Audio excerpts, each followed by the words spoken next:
ท่านก้องฟ้าภูมิศักดิ์ผู้สัมปทานเนื้อที่ดินเขตแคมป์คลองนับแต่บ้านสีทานเหนือหาบ้านขุนตาทาเมืองสิโคตะบองนครวิจันทร์ในระยะความยาว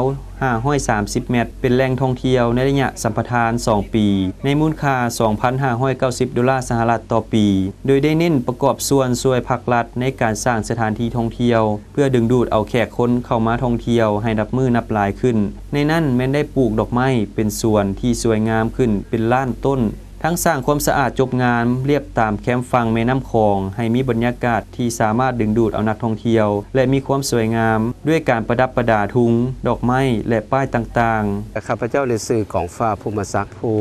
มาสัมปทานเขตผักเคิงนี้ประมาณ 2,590 เมตรความยาวประมาณ600 เมตรนี่แหละกับบกว้างมาเลยแต่นั่นนะข้าพเจ้าก็จะมีไปพัฒนาอยู่ผักลุมหันแต่ปลูกดอกไม้ส่วนล้านดอกประมาณจะกว้างยาวกับ600 เมตรก็กว้างประมาณ30 เมตรประมาณ600ประมาณ30,000 เมตรและนอกจากนั้นก็ยังได้ไปเฮ็ดวังป่าสงวนเพื่อให้ป่า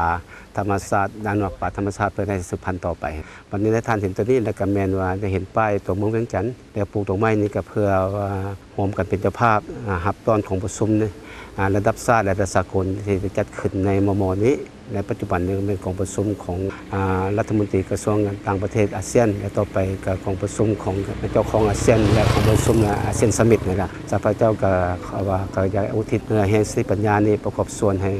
นครหลวงเวียงจันทร์ก็คือเดียวมาเมืองสีโคตรนี่เพื่อให้เป็นเมืองที่น่าท่องเที่ยวอยู่เข้มของในเฮานี่แหละก็ได้เฮ็ดเปิดทุกสิ่งทุกอย่างเพื่อให้ประกอบส่วนนี่แหละฉะนั้นแล้วก็ขอบรรดาทานก็ได้เชิญมาเที่ยวนี้บ่มีบนใดแล้วที่ประสาทงามตามีดอกไม้สีสันแบบนี้ในนั้นแล้วก็ยังว่าทานที่ว่าทำบุญกินทานหรือว่าจะโพธิสัตว์โพธิสัตว์ต่างๆก็ขอเชิญพวกเฮาจะมีทาน้ำวางป่าให้ทานมาโพธิสัตว์ได้การโพธิสัตว์อันนึงก็หมายความว่าทานตั้งแต่มูลแล้วก็ให้ป่าพันธุ์ขยายไปได้ก็เขตนี้ก็เขตวางป่าข้าพเจ้าจิตใจทั้งสละและบัดนี้ขอว่าทานขอวัตถุคนนี่ละขอมาประกอบส่วนนอกจากเขตนี้ก็เป็นเขตตัวอย่างแล้วก็ขอบทอื่นก็ขอให้ทานพันธุ์ขยายไปข้าพเจ้าเห็นเขตตัวอย่างส่วนนั้นแหละข้าพเจ้าก็เห็นในบ้านเมืองของเขาเนี่ยมันสะอาดงามตาคนเรานี่บ่แม่นมักทิมขี้เหงื่อซาซายแต่ข้าพเจ้าพิสูจน์แล้วแม่น85-90%มักทิมขี้เหงื่ออยู่